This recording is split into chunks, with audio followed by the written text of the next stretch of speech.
अस्सलाम वालेकुम my YouTube family, कैसे हैं आप सब लोग। होपफुली ठीक ठाक होंगे, खुश होंगे। और ग्रीस से आप सबको बहुत बहुत सलाम।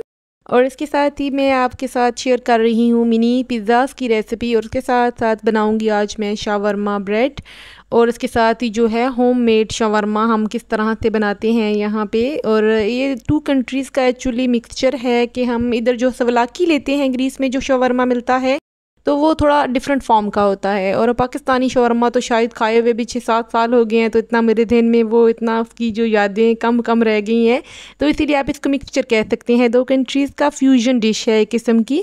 और इसके लिए मैंने लिया है, सबसे पहले चिकन लिया है मैंने 1 पाव। और उसके साथ ही मैंने उसमें ऐड किया था तंदूरी मसाला, हल्दी पाउडर और जिंजर गार्लिक का पेस्ट जो कि होम मेड था।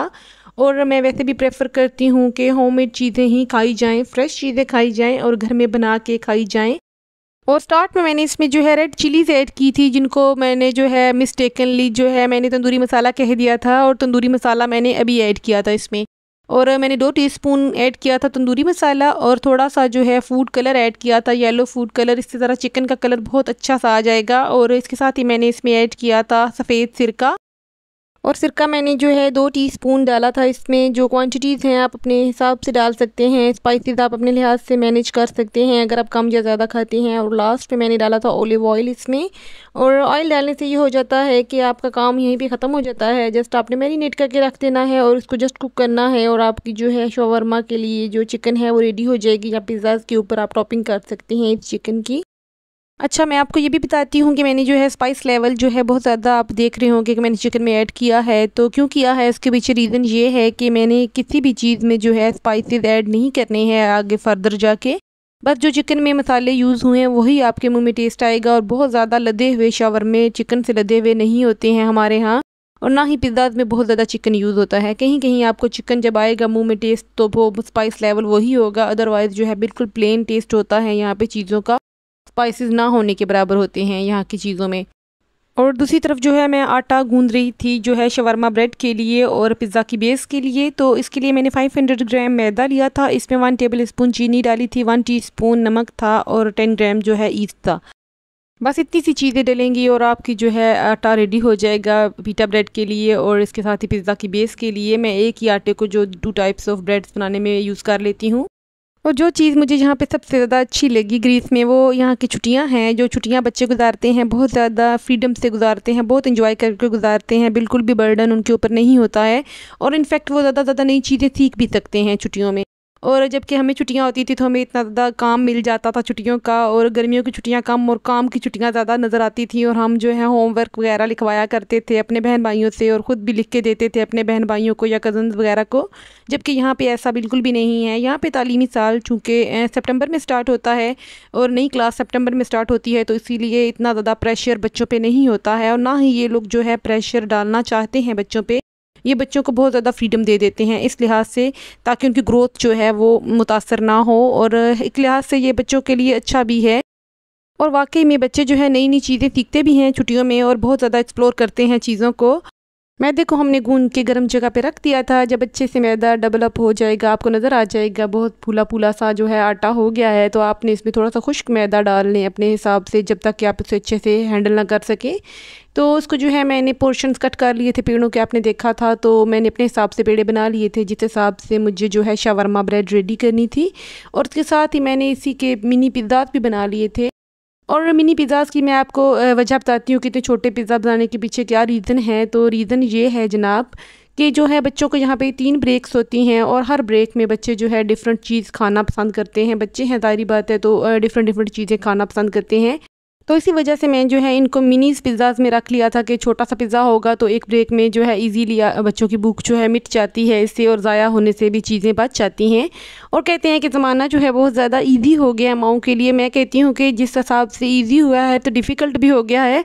और ज़ाहिर सी बात है मुश्किल के साथ साथ आसानी भी होती है। और जहाँ पे हमें प्रॉब्लम्स आती हैं तो वहाँ पे हमारे लिए जो है आसानियाँ भी उस हिसाब से साथ साथ ही होती हैं, जुड़ी हुई होती हैं। और बातों ही बातों मैंने पिज़्ज़ा जो हैं इसी फ्राइंग पैन में ही सेक लिए थे अच्छे से, जब तक कि ये अच्छे से अंदर तक कुक हो गए थे। और मैं इनको एक दफ़ा ही बना के फ्रीज़ कर लेती हूँ, जिस तरह फ्रोज़न पराठास हम फ्रीज़ करते हैं तो इसी तरह फ्रीज़ कर लेती हूँ। जब भी चाहिए होता है तो एकदम से निकाल के तवे के ऊपर डायरेक्ट ही रख लेती हूँ, तो खुद बहुत डिफ्रोस्ट भी हो जाता है और अच्छा सा थोड़ा सा सेक भी जाता है। और इनको मैंने फ्राइंग पैन में ही रेडी कर लिया था और बहुत ही अच्छी सी रोटियां तैयार हो गई थी। मेरी शवरमा ब्रेड रेडी हो गई थी। उसके साथ ही मैंने जो मिनी पिज़्ज़ाज़ बनाए थे वो भी मैंने इसी फ्राइंग पैन में ही सेक लिए थे। अगर आप चाहें तो ओवन में भी कर सकते हैं इन दोनों चीज़ों को, लेकिन मुझे ये मेथड ज़रा आसान लगता है तो मैं इसी लिहाज से इसको जो है फ्राइंग पैन में ही सेकती हूँ। और देखिए रोटी किस कदर नरम नरम सी रेडी हुई थी और गरम गरम तो डेफ़िनेटली थी। और इसके लिए मैंने सोचा कि चलें एक शवरमा तैयार कर लेते हैं अपने लिए। तो इसके लिए मैंने सबसे पहले दही में केचप डाला था थोड़ा सा, और इसके साथ ही मैंने मायोनीज़ डाल ली थी। और चूँकि यहाँ पे दही ग्रीक योगर्ट जो होता है बहुत ज़्यादा थिक होता है मायोनीज़ की तरह, तो इसलिए इसमें पानी वगैरह बिल्कुल भी नहीं होता है। और अगर पाकिस्तान में आप बना रहे हैं तो आप इसमें जो है मायोनीज़ और सिर्फ केचप ही ऐड कीजिए और दही को स्किप कर दीजिए।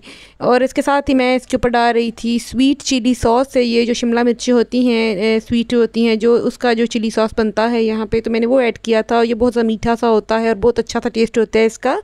और इसके साथ ही मैंने इसमें डाला था चिकन। सारा तीखापन जो है चिकन से आएगा मेरे शवरमे में। और उसके साथ ही मैंने जो है सिरके वाली ग्रीन चिलीज़ ऐड की थी, प्याज ऐड किया था, टमाटर ऐड किया था। और मेरे पास लेटस नहीं थी वरना मैं और ढेर सारी ऐड करनी थी उसमें। और इसके साथ ही फ्रेंच फ्राइज़ यहाँ पे ज़रूर ऐड होते हैं शवरमा में। और लास्ट में मैंने इसमें ऐड किया था केचप। और आप खुद देख सकते हैं कि कोई भी चीज़ इसमें जो है स्पाइसी नहीं है। और जबकि मैंने स्पाइस ऐड करना था तो मैंने लास्ट में इसमें ऐड की थी चिली फ्लेक। और पाकिस्तानी खाने का मज़ा जो है चिलीज़ के साथ ही आता है, और मैं थोड़ा सा लास्ट में ऐड कर लेती हूँ अपने शवरमे में। और कई दफ़ा जो है मैं इसी शवरमा के ऊपर चीज़ स्प्रेड कर लेती हूँ, मोज़रेला चीज़, और 1 मिनट के लिए इसे ओवन में रख लेती हूँ या माइक्रोवेव में रख लेती हूँ तो बहुत अच्छे से चीज़ मेल्ट हो जाती है। तो मैं इसको कट करके ये भी जो है लंच बॉक्स के तौर पे बच्चों को दे देती हूँ। और दूसरी तरफ जो है मैं पिज़्ज़ाज़ रेडी करी थी, मिनी पिज़्ज़ाज़। तो इसके लिए मैंने सबसे पहले ऊपर जो है पिज़्ज़ा सॉस स्प्रेड की थी, और उसके साथ ही मैं इसके ऊपर मोज़रेला चीज़ डालूँगी। और तमाम वेजिटेबल्स जो मेरे बच्चे खाते हैं या नहीं खाते हैं तो मैं सब की सभी डाल देती हूँ ऊपर, और उनको जो है फ्रीज़ कर देती हूँ। 1 मिनट के लिए माइक्रोवेव में रख के फ्रीज़ कर देती हूँ। और इस तरह से करके रखने से एक तो बहुत ज़्यादा आसानी हो जाती है मेरे लिए कि मैं लंच बॉक्स में मुझे टेंशन लेने की ज़रूरत नहीं होती है। और जस्ट निकाला और डिफ्रोस्ट किया और माइक्रोवेव में 1-2 मिनट के लिए रख के जो है रेडी हो जाते हैं बहुत अच्छे से ये, क्योंकि इनमें सब कुछ तो पहले से कुकड है और बेस भी पहले से कुकड है, चिकन भी पहले से कुकड है। जस्ट जो है चीज़ मेल्ट होनी होती है, तो वो जितनी देर में चीज़ मेल्ट होती है तब तक ये रोटी भी डिफ्रोस्ट अच्छी सी हो जाती है और पक्की तो पहले से ही है। और जहाँ तक बात फ्रोज़न फूड की है तो हम ये बना के जो है 1 वीक के अंदर अंदर इस्तेमाल कर लेते हैं और नेक्स्ट वीक फिर से नया बनाते हैं। ये सब बना के रखने से हमारी परेशानी जो है बहुत ज़्यादा दूर हो जाती है, क्योंकि यहाँ पे जो है हलाल फूड का बहुत ज़्यादा इशू होता है। तो हमें ये परेशानी नहीं होती है कि हमारे बच्चे स्कूल में क्या चीज़ खा रहे हैं। इनफैक्ट जो है बच्चे बाहर की बनी हुई चीज़ों से बच जाते हैं, जो जंक खाते हैं बाहर से। तो अच्छा है कि आप घर में बना के रख दें लंच बॉक्स इस तरह के छोटे छोटे, और आपके लिए पूरा वीक ईज़िली आसानी से गुजर जाता है, माओ की टेंशन ख़त्म हो जाती है। इंशाल्लाह नेक्स्ट व्लॉग में मुलाकात होगी। अपना बहुत सा ख्याल रखिएगा, तब तक के लिए खुदा हाफिज़।